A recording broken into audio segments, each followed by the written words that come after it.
ဒီနေ့အထူးစိတ်ဝင်စားရတဲ့မိကွန်းတစ်ခုရှိနေပါတယ်အဲ့မိကွန်းနဲ့ပတ်သက်ကျွန်တော်မေးဝင်ပေးပါခင်ဗျာအဲ့ဒါကတော့အခုလာမဲ့ရွေးကောက်ပွဲအလွန်ကာလမှာ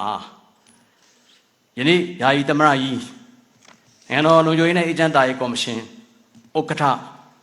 တပ်မတော်ကာကွယ်ရေးချုပ်ဗိုလ်ချုပ်မူကြီးမင်းအောင်လှိုင်ရဲ့ရွေးကောက်ပွဲအလွန်ကာလလွန်မှာပါဝင်မဲ့နိုင်ငံရေးအခင်းကျင်းမှာ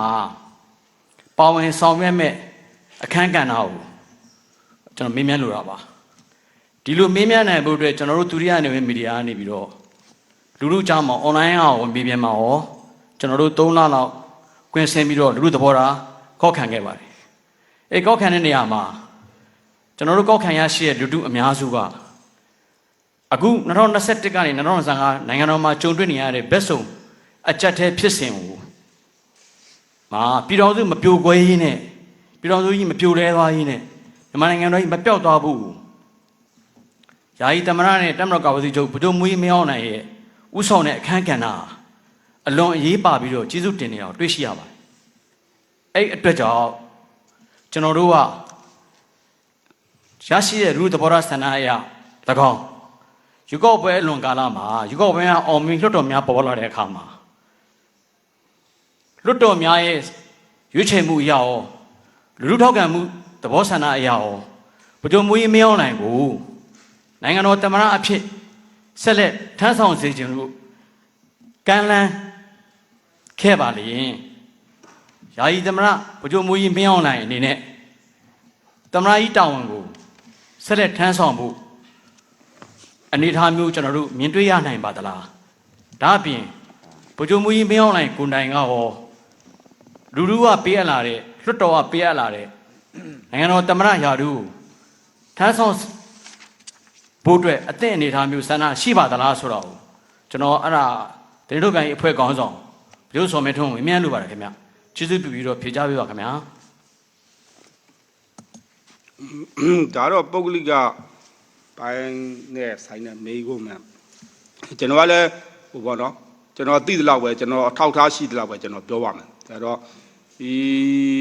ခုနိုင်ငံတော်ယာယီသမ္မတဗိုလ်ချုပ်မင်းအောင်လှိုင်အနေနဲ့ကတော့ကျွန်တော်တို့ရခိုင်တပ်မတော်ကာကွယ်ရေးချုပ်ကြတဲ့အတိုင်းဘောတော့ရခိုင်ကျွန်တော်တင်2015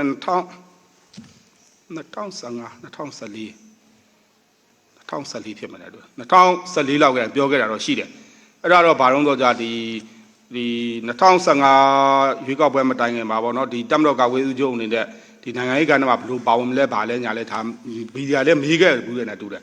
အဲ့မှာလည်းပြောခဲ့ဘူးလားအဲ့မှာပြောခဲ့ဘူးတာတော့ဒီတပ်မတော်ကာကွယ်ရေးချုပ်အနေနဲ့ကတော့ရခိုင်ကြတဲ့အတိုင်းကျွန်တော်တို့ဒီနိုင်ငံတော်ရဲ့တာဝန်အဆင့်ဆင့်ကိုသူတာဝန်ယူခဲ့ဘူးတယ်နိုင်ငံတော်ရဲ့တာဝန်အဆင့်ဆင့်ဆိုတော့ရခိုင်တော့ကတော့ဒီတပ်မတော်ကာကွယ်ရေးချုပ်တွေက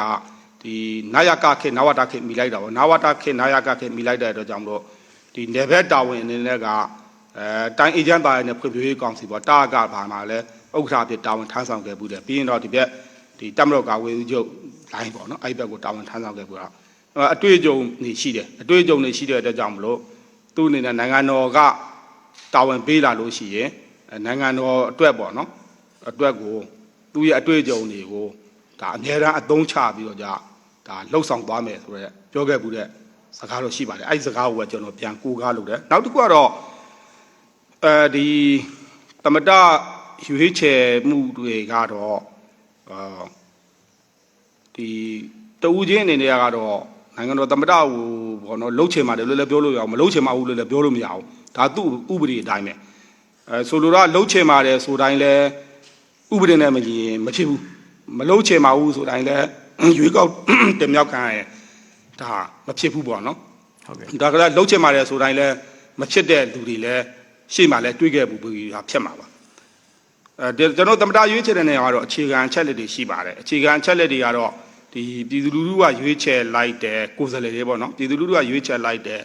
ကိုယ်စားလှယ်တွေကနေပြောကြဒါလွတ်တော်အမတ်တွေကိုယ်စားလှယ်တွေပေါ့ကိုယ်စားလှယ်တွေကနေမှသူကဒုတိယသမတတွေကိုရွေးချယ်ရတာဖြစ်တယ်ဒီသမတရွေးချယ်တင်မြောက်ခြင်းကိစ္စကလည်းကျွန်တော်2008ဖွဲ့စည်းပုံအခြေခံဥပဒေမှာပါပြီးဖြစ်တယ်အဲ့တော့သမတရွေးချယ်ရေးအဖွဲ့နဲ့ရွေးချယ်လိုက်ပြီးမှသူကအစင်းစင်ပေါ့နော်မဲပေးရတာရှိတယ်မဲပေးပြီးဖြစ်လာရင်တော့လဲဒါသမတဒါ လုံနိုင်ပါတယ်ဥပဒေအကျုံးဝင်လုံနိုင်ပါတယ်ဒီတော့ကျွန်တော်အနေနဲ့ပြောလိုတာကတော့အနှစ်ချုပ်ပြီးပြောလာရင်တော့ဟိုပေါ့နော်ဒီ2008ဖွဲ့စည်းပုံအခြေခံဥပဒေနဲ့အညီပဲဖြစ်ပါလိမ့်မယ်လို့ပဲပြောချင်ပါတယ်ကျေးဇူးတင်ပါတယ် ဟုတ်ကဲ့အခုလိုကျွန်တော်တို့ခေါင်းစဉ်